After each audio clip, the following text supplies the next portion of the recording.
Part 1. You will hear some students talking about their studies. First, you have some time to look at questions 1 to 4.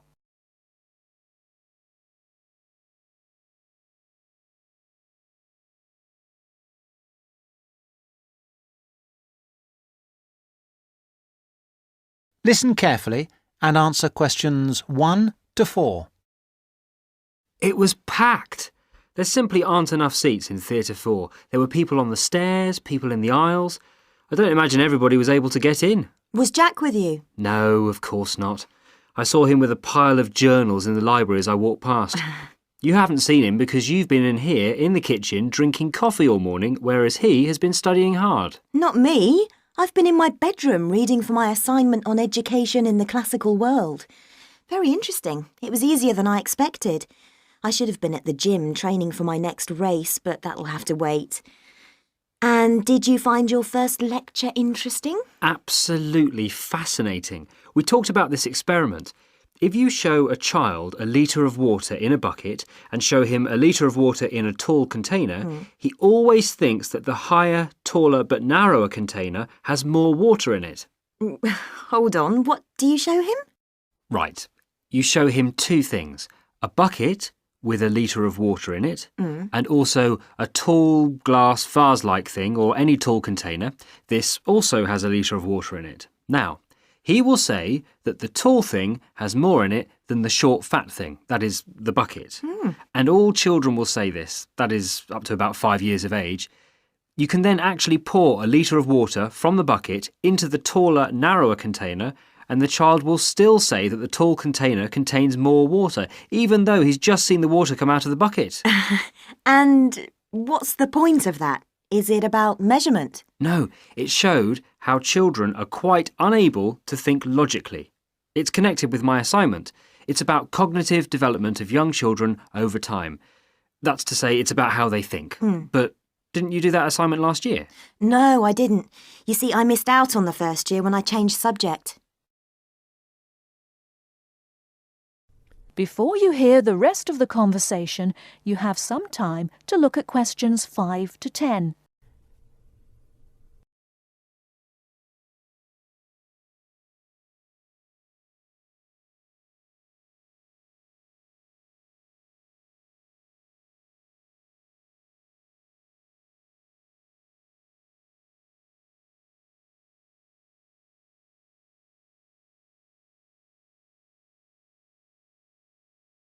Now listen and answer questions 5 to 10. Now answer questions 5 to 10. I started psychology in the second year, which is where I am now. Lucky you. I'm not so sure. I've missed out on a lot of the basic stuff like that, and I will have to catch up in my own time, so I'm relying on you. Oh yes, I remember. What did you study before you changed? I studied law. Why didn't you continue? I found some of the subjects interesting enough. In fact, the criminal area was fascinating in general. But a lot of the law is very technical. It's full of little details which can be very difficult to understand. And I've got a terrible memory too. I could never get all the rules and exceptions into my head. My number one hate really was international trade, which was a minefield of rules and exceptions. In fact, I think it was a complete nightmare. But law is such a popular subject. Lots of people would like to study it. I'm sure they would, but they often don't realise that it's very book-based. You spend most of your time reading about famous cases sitting in a stuffy library, and very occasionally you get out to a lecture or maybe a seminar. What do you find that's better about psychology? Most of all, I like the experimental psychology we have to study. This involves doing something, so it's practical, and with any luck you can make a small, very small, contribution to knowledge. And it is so useful in many careers, for example, business, commerce, education. Law is too, you know. Yes, but the training is so long. You have to spend at least another 2 years on a professional practice course before you can start working. No, I'm happy with psychology. Well, as a psychology student too, I must say I agree with absolutely everything you've said, of course. That is the end of part 1. You now have half a minute to check your answers.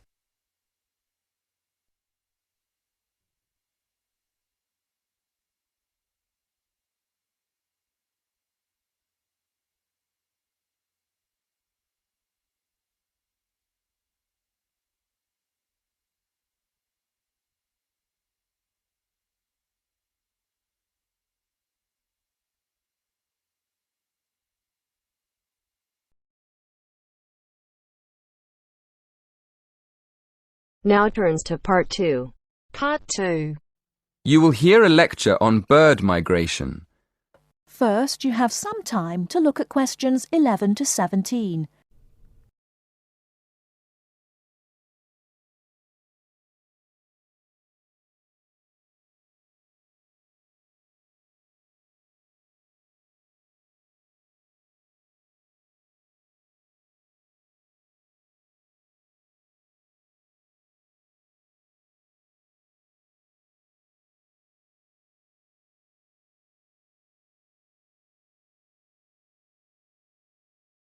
Now, listen carefully and answer questions 11 to 17.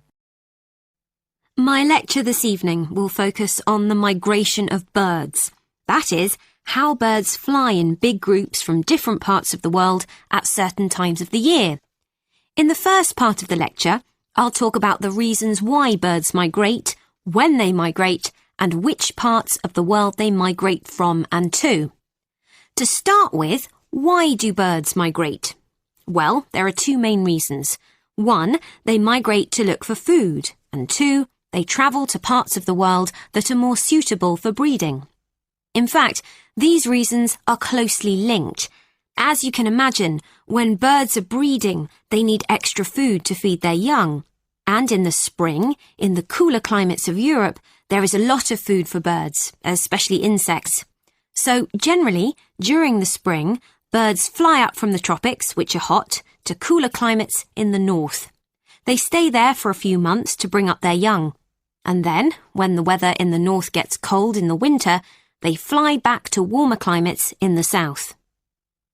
Now I'd like to talk a bit about how global warming has affected bird migration. One of the effects of global warming has been to make the spring come earlier in the northern regions of the world. When spring comes early, the plants and insects that birds need to bring up their young are also available earlier. Research has shown that quite a lot of birds have started to migrate earlier because of higher temperatures. But unfortunately for some species, this hasn't been early enough. What I'm saying is that birds that are travelling a long way for breeding may arrive too late to find enough food to feed their young, and their population drops drastically.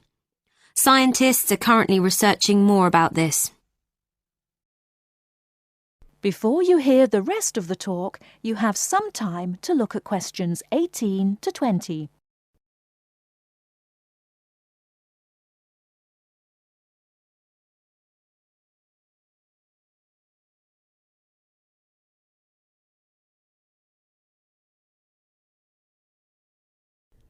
Now listen and answer questions 18 to 20. Now, I thought I'd finish by just briefly describing a few different patterns of migration. Migration varies with the type of bird and the area they come from. For example, one kind of migration is partial migration. This means that some birds in a particular species will migrate and others won't. It usually depends on how the weather affects food supplies, and very often happens in the tropics. In another migratory pattern, a bird called an Arctic tern migrates the whole length of the globe, from the North Pole to the south. The Arctic tern travels between 12 and 15,000 kilometres each way when it migrates in a complete circle around the world. It's quite amazing.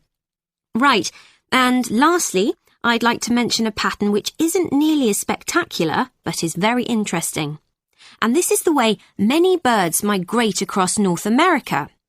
In this pattern, the birds fly northwards in the west of the country and then back south again in the east. So, if you imagine it, they're actually migrating in a circular pattern, like the hands of a clock, not in a straight line, as we might think. That is the end of Part 2. You now have half a minute to check your answers.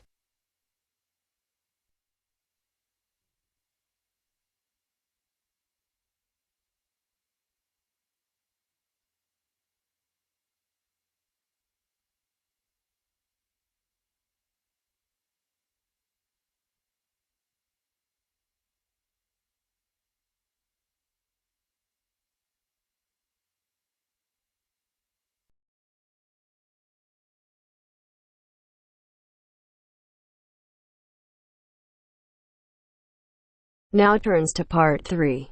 Part 3. You will hear a woman talking about a number of different beaches to a group of tourists. First, you have some time to look at questions 21 to 25.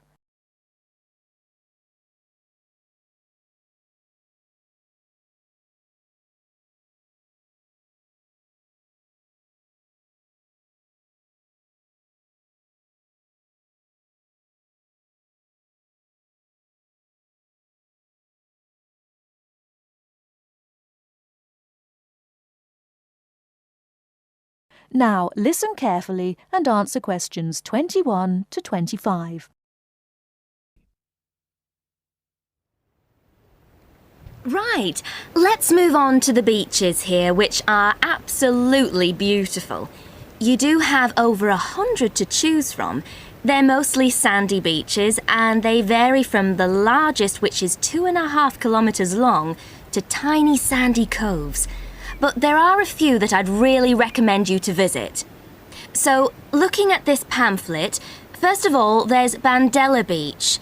This beach is 1 kilometre away from the old fishing village of Bandella, which is a beautiful spot. If you park in the car park behind it, there's a small path which leads down to the bay. It's very pretty because the whole beach is backed by pine trees, so it's very sheltered. The beach itself is very clean and the water is shallow and safe. That, together with the soft sand, make it an ideal beach for children and non-swimmers. A little further round the coast, again to the east, in the eastern corner of the island, is the spectacular Da Polata Beach, which is basically a long inlet. The land around this beach is marshland. It's all marsh, and there's a stream which winds through it, and the stream goes into the sea. And the beach has lovely pale gold sand. Access to this beach is quite tricky, and not for the less energetic. You have to go down a long flight of steps, 190 to be exact. But you'll be relieved to know that there's also a road which winds down to a car parking area. When you're level with the sea, there is a handful of shops and bars, and you can hire some beds and umbrellas. Continuing round the island, just past the tip of Calne, is the next beach I'd suggest you visit, and this is San Get. Why? Because there isn't a beach longer than this on the island. If you want to know, it's exactly 2.5 kilometres long, and that's a bonus because it means it never gets overcrowded. It has golden sand and clear blue water shelving into the sea. Before you hear the rest of the talk, you have some time to look at questions 26 to 30.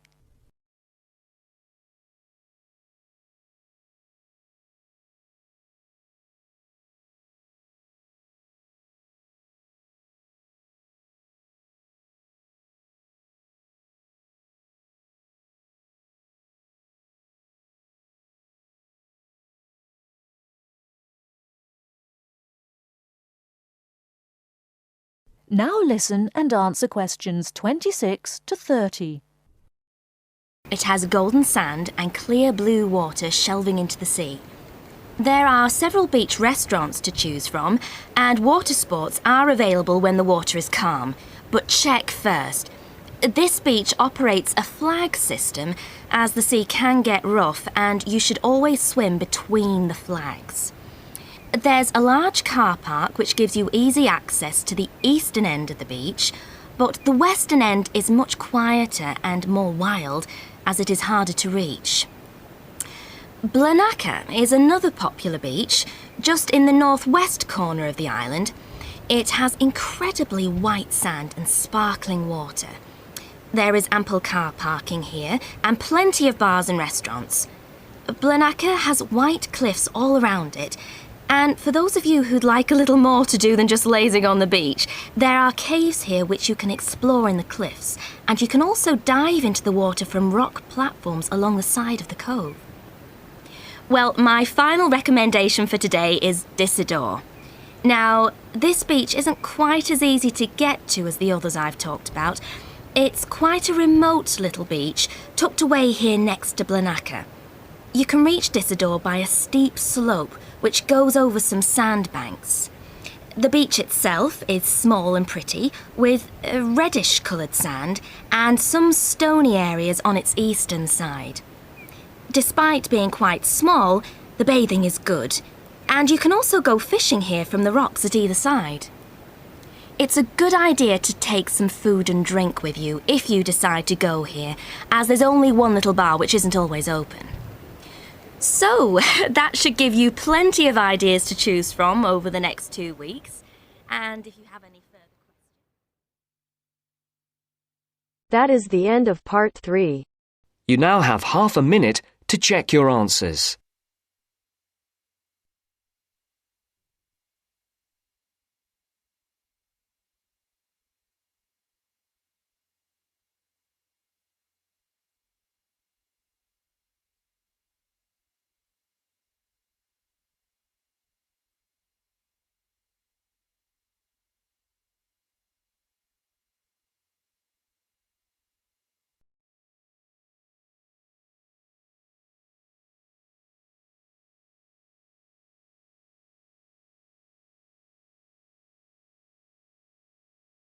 Now turns to part 4. Part 4. Listen to the introduction about Tower Bridge and complete the summary. First, you have some time to look at questions 31 to 40.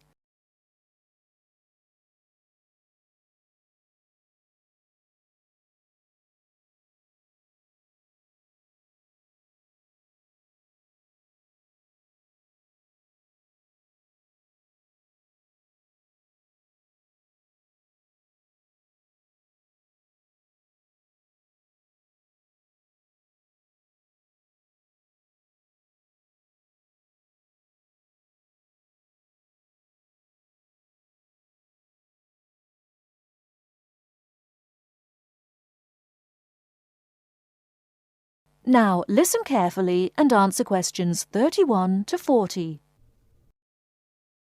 Tower Bridge is located in one of the most interesting parts of London. On either top of the tower, you can get a bird's-eye view of the wonderful scenery all round Tower Bridge. On its south side are many tall old buildings. On its north side stands the Tower of London itself. But Tower Bridge, the first bridge over the Thames, as you travel to London from the sea, is the most famous of them all. Although they look the same age, the tower is almost 1,000 years old, and Tower Bridge, which was built in the 1890s, is just over 100. Because of the tall ships up and down the Thames, it was proposed in 1850 that a bridge across the Thames near the tower was most necessary. However, the designers argued about the new bridge for about 30 years. They took so long because they had two big problems.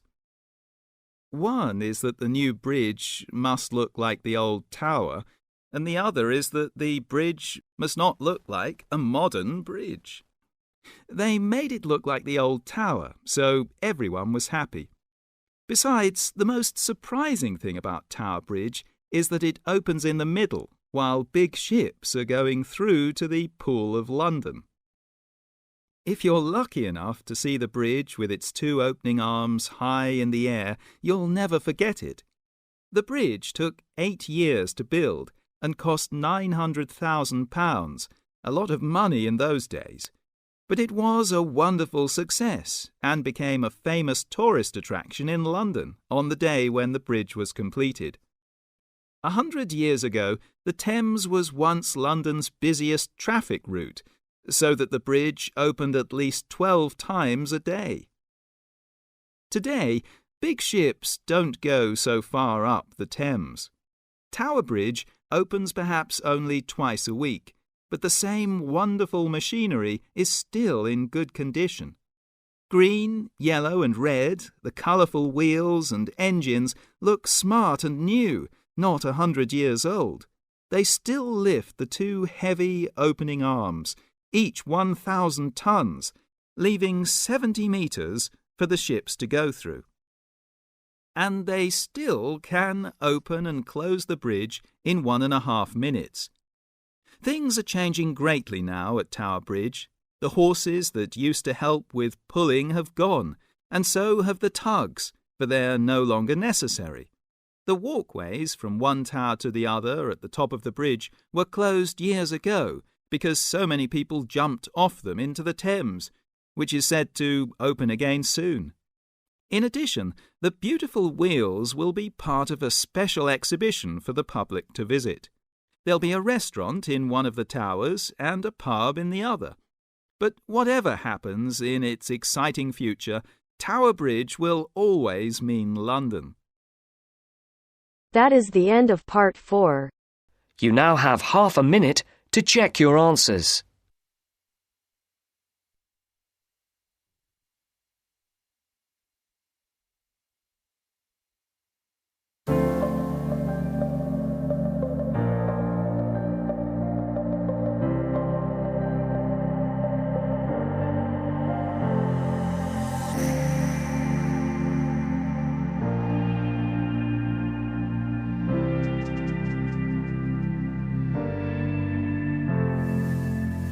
That is the end of the test. You now have 10 minutes to transfer your answers to your Ielts listening answer sheet.